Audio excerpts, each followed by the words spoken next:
أعوذ بالله من الشيطان الرجيم بسم الله الرحمن الرحيم الحج أشهر معلومات فمن فرض فيهن الحج فلا رفث ولا فسوق ولا جدال في الحج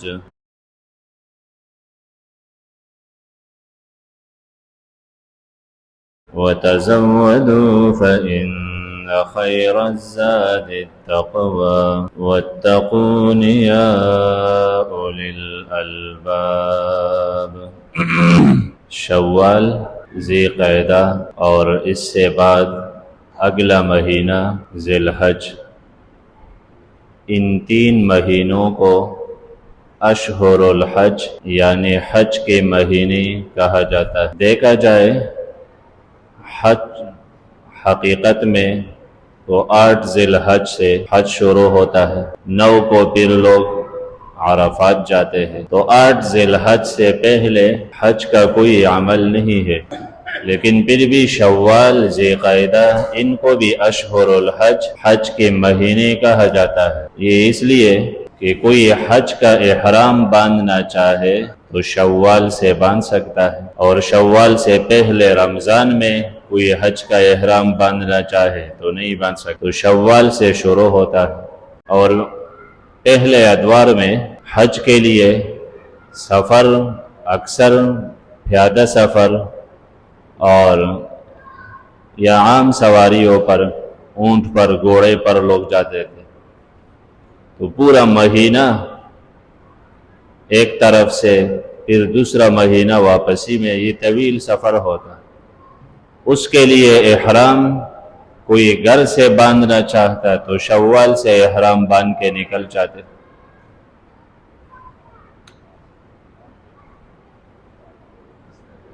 اب اللہ تعالیٰ نے سہولتیں پیدا کی کہ آسانی سے بندہ پہنچ سکتا ہے۔ جس کو اللہ نے نوازا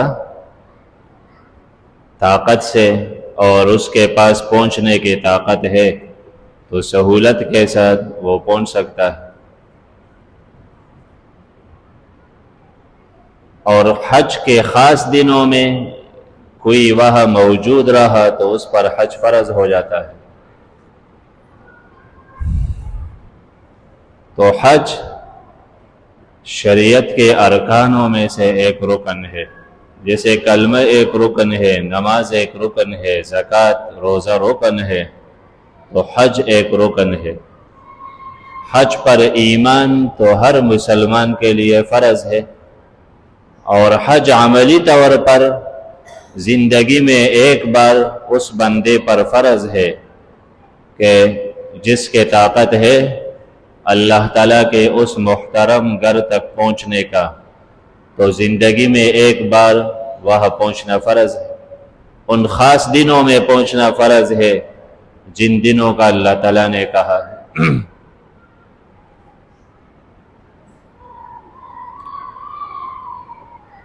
اور رسول اکرم صلی اللہ علیہ وسلم کا ارشاد مبارکہ ہے کہ من طاف بالبیت 50 مرہ، ترمذی میں روایت ہے، جو بیت اللہ شریف کا 50 مرتبہ طواف کرتا ہے تو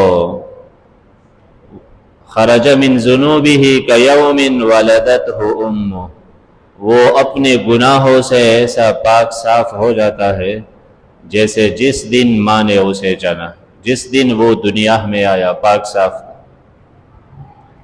یہ بیت اللہ کا اثر ہے کہ وہ گناہوں کی دھلائی کا، صفائی کا ذریعہ بن جاتا ہے۔ تو ان مہینوں میں حج فرض ہے، اور جس پر حج فرض ہو جائے تو قرآن کریم انہیں ہدایات دیتا ہے، یعنی حاجی کو حج کے لیے جانے سے پہلے قرآن کریم میں ہدایات ہے۔ اس آیات میں ان ہدایات کا تذکرہ ہے۔ الحج اشہر معلومات، الحج حج اشہر معلومات، اس کے معلوم مہینے ہیں، جن کو جانا ہو تو ان معلوم مہینوں میں وہ جائے گا، شریعت میں معلوم ہے۔ فمن فرض فیہن الحج فلا رفث ولا فسوق ولا جدال فی الحج۔ فمن فرض، پس جو بندہ فرض کرتا ہے اپنے اوپر ان مہینوں میں حج، جو اپنے اوپر حج کو فرض کر لیتا ہے، کیا معنی؟ احرام باندھنے سے حج فرض ہو جاتا ہے۔ تو جس نے ارادہ کیا حج کا اور احرام باندھا تو بس اب اس پر فرض ہو گیا، اب نہیں نکل سکتا اس سے جب تک فارغ نہ ہو جائے۔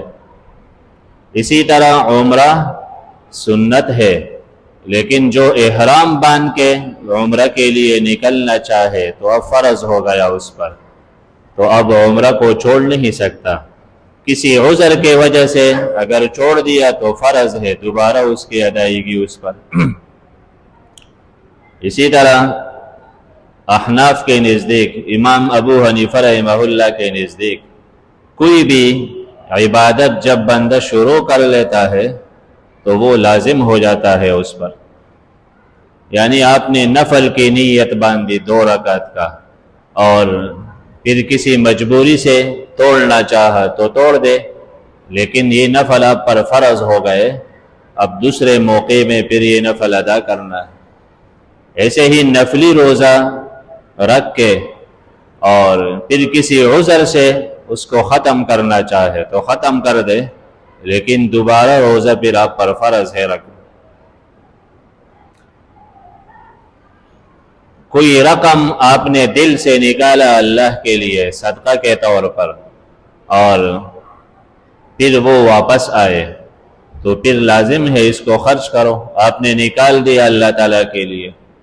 آپ صلی اللہ علیہ وسلم نے ایک صحابی کو کچھ رقم دیا کہ اس کے قربانی لے کے آؤ، وہ سمجھدار تھا، بازار گیا، وہاں بکرا خرید کے تو اس رقم کا پھر اس کو ڈبل میں بیچ دیا، اور ڈبل میں بیچ کے پھر آدھے پیسوں کا بکرا لے کے آئے اور وہ پیسے بھی واپس لے کے آئے۔ جو رقم آپ علیہ السلام نے دیا تھا وہ بھی واپس لایا اور ساتھ بکرا بھی لے کے آئے۔ تو آپ علیہ السلام کو پورا ترتیب سنایا کہ میں نے ایسا کیا۔ آپ صلی اللہ علیہ وسلم نے فرمایا اچھا کیا، اللہ تعالیٰ آپ کے کاروبار میں برکت ڈال دے۔ اور واقعی اس بندے کے مال میں، کاروبار میں پھر اللہ نے بہت برکت ڈالا۔ اچھا کیا آپ نے، اللہ آپ کے مال میں برکت ڈال دے، لیکن یہ رقم میں تو دل سے نکال چکا ہوں، اس کو خرچ کر دے اللہ کے لیے۔ تو جس نے اپنے اوپر حج فرض کیا، حج کا ارادہ کر کے احرام باندھ کے اب فرض ہو گیا اس پر، تو پھر فمن فرض فیہن الحج فلا رفث ولا فسوق ولا جدال فی الحج، پس نہیں چاہیے رفث جمع، بیوی سے فائدہ اٹھانا، ولا فسوق نہ کسی قسم کے گناہ، ولا جدال اور نہ جھگڑے فی الحج، حج میں۔ حج کے اندر پھر ان خاص گناہوں سے اجتناب ضروری ہے۔ نمبر 1، حج تو ایک عاشقانہ عبادت ہے، اس میں جو لذت کی چیزیں ہیں، فائدہ کے وقتی، ان سے دور رہے۔ بیوی سے فائدہ اٹھانا یہ منع ہے، احرام کے حالات میں بیوی کے پاس نہیں جا سکتا، بلکہ ہر اس طرح کا کام کہ جو آپ کو جماع پر آمادہ کر دے، کہ وہاں کوئی احرام باندھ کے مصرے پڑھتا ہے، گانے پڑھتا ہے، یا موبائل دیکھتا ہے، اس میں اس قسم کے تصاویر، ویسے بھی تصاویر منع ہے۔ تو ہر وہ چیز جو آپ کو جماع کی طرف آمادہ کرے وہ سب منع ہے۔ جیسے جماع منع ہے تو اس کے تمام اسباب بھی منع ہے۔ پھر ولا فسوق، کسی قسم کے گناہ بھی نہ کرے حرم میں، بلکہ حرم میں ارادہ گناہ بھی گناہ شمار ہوتا ہے، اس کا تو احترام ہے۔ ولا جدال فی الحج، اور نہ کسی سے جھگڑے کرے حج میں، جھگڑا، بحث، مباحثہ اس قسم کی چیزوں سے اجتناب کرے۔ عبداللہ ابن عمر رضی اللہ تعالی عنہ جب اپنے غلام پر ناراض ہوتے اور ناراضگی کا غصے کا اظہار کرنا چاہتے تو ان کو باہر نکال کر، حرم سے باہر نکال کر کہ حرم میں میں آپ پر غصہ کس طرح کروں، یہ تو اللہ کا گھر ہے، محترم مقام ہے، باہر اس کو ڈانٹتے پھر۔ ولا فسوق ولا جدال فی الحج، حج میں ان تمام چیزوں سے اجتناب کرے، اس لیے کہ مبارک سفر میں کبھی بندہ کوئی کام کر لیتا ہے اور وہ کام اس کے دل میں اپنے لیے جگہ بنا لیتا ہے تو پھر وہ اس کی زندگی کی عادت بن جاتی ہے۔ اور بڑے فرماتے ہیں کہ طواف کے دوران حجر اسود، مقام ابراہیم، ان مقامات کے درمیان آپ کے دل میں جو کچھ ہے کبھی اس پر مہر لگ جاتا ہے۔ اگر آپ وہاں طواف کے دوران دل میں محبت دنیا ہے اور اللہ سے دنیا ہی مانگنے گیا تو بس محبت دنیا پر مہر لگ جاتا ہے، اور اللہ سے محبت ہے کہ اللہ میرے دل میں بس اپنا محبت چھوڑ دے، باقی سب کچھ نکال دے، تو محبت الہی پر مہر لگ جاتا ہے۔ توبہ، استغفار، بخشش کا مطالبہ ہے تو اس پر مہر لگ جاتا ہے۔ اس لیے بہت سے حجاج جب حج سے واپس آتے ہیں وہ دنیا سے بے رغبت ہو جاتے ہیں، ان کے دل میں محبت الہی اپنے لیے جگہ بنا لیتا ہے، اور یہ نشانی ہے حج مبرور کا جس کی فضیلت احادیث میں بہت ہے۔ تو وہ دنیا سے بے رغبت، اللہ کے طرف میلان، مال و دولت، ان سب چیزوں سے ان کا دل پاک ہو جاتا ہے، مہر لگ جاتا ہے ان پر۔